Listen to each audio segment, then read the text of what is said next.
સુરત ડિંડોલી વિસ્તારમાં આવેલા ઓમનગર શ્રી ઉમિયા માતાજીના મંદિર સાલગીરા મહોત્સવ કરવામાં આવ્યું હતું, જેનામાં ધારાસભ્ય અને ભાવિક ભક્તો ઉમટી પડ્યા હતા।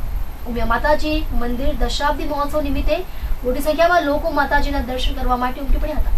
આ ઉપરાંત મંદિરમાં વિવિધ ધાર્મિક કાર્યક્રમો રાખવામાં આવ્યા હતા। ખાસ કરીને ભંડારોનો લાભ મોટી સંખ્યામાં લોકોએ લીધો હતો, તેમજ રાત્રિના સમયે ભવ્ય લોક ડાયરાનું આયોજન પણ કરવામાં આવ્યું હતું, જેમાં લોકોએ ડાયરાનો લાહવો લીધો હતો।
મારું નામ રાજેન્દ્રભાઈ પટેલ છે અને આ ઉમિયા માતાનું મંદિર જે 10 વર્ષ થયા છે એના ઉપલક્ષમાં આ દશાબ્દી મહોત્સવ જે થવા જઈ રહ્યો છે એના ઉપલક્ષમાં આજે ભવ્ય લોક ડાયરાનું આયોજન કરેલું છે, તો એના માટેનો આ સમગ્ર કાર્યક્રમ અમે રાખેલો છે।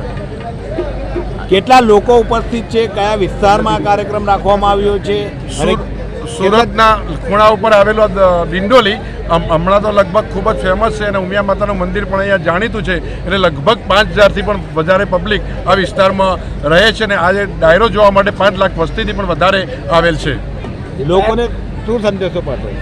હા, અમારો સંદેશો એ છે કે ઉમિયા માતાનું ગુણગાન ગાઈએ, ધાર્મિક એકતા સચવાય અને આ ભાઈચારો થાય, એ અમારો ઉદ્દેશ છે એનો। કયા કારણોસર આ પ્રોગ્રામ, આ કાર્યક્રમ રાખવામાં આવ્યો છે? કયા કયા મુખ્ય મહેમાનોને અહીંયા બોલાવવામાં આવ્યા? અહીંનો કાર્યક્રમ રાખવાનો 10 વર્ષ જે થયા છે પૂર્ણ, એના ઉપલક્ષમાં દશાબ્દી મહોત્સવ જે ઉજવવા થઈ રહ્યા છે એના માટેનો કાર્યક્રમ આવે છે।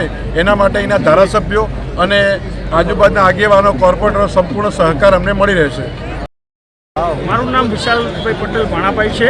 હું અહીંયા ઉમિયા માતા સંસ્થાનો ઓડિટર છું। આપણે દશાબ્દી ઉજવવા જઈ રહ્યા છીએ, 10 વર્ષ મંદિરના પૂરા થાય છે, એના નિમિત્તે આપણે વાઇબ્રેશન માટે ભવ્ય ડાયરાનું આયોજન કરેલું છે। આ ખાલી વાઇબ્રેશન માટે છે, પણ અમારો ઉત્સવ છે 18-19-2025માં જબરજસ્ત ભવ્ય પ્રોગ્રામ છે, એમાં 5 લાખ લોકો ઉમટવાના છે। આ ખાલી વાઇબ્રેશન માટે ડાયરાનું આયોજન કરેલ છે। આ ડાયરામાં આપણા લોકલાડીલા તમામ ધારાસભ્યો, કોર્પોરેટર ને મારી ભોળી જનતા ને મારા એરિયાને પાટીદારો ને ટોટલી જનતા ઉમટી હતી ને જબરજસ્ત જનવેદની ભેગી થઈ, એટલે હું બધાનો ખૂબ ખૂબ આભાર માનું છું ને અમારા ઉમિયા માતાના ટ્રસ્ટીગણો બધા ઉમટ્યા હતા, એને ખૂબ ખૂબ આભાર માનું છું। આ કાર્યક્રમ કરવાનો ઉદ્દેશ શું? આ કાર્યક્રમ કરવાનો ઉદ્દેશ એવો છે, આ કાર્યક્રમ ડાયરાનો 10 વર્ષ પૂરા થઈ જાય માના, તો 2025માં ભવ્યમાં ભવ્ય આપણે ઉજવવાના છે દશાબ્દી, એના કારણે લોકોમાં જાગૃતતા આવે, વાઇબ્રેશન આવે, એના જબરજસ્ત છે ને ડાયરો કરવાનું એ રીઝન એ છે કે માતાજીની અહીંયાની સંસ્થાઓ છે। ઓકે, અસ્તુ જય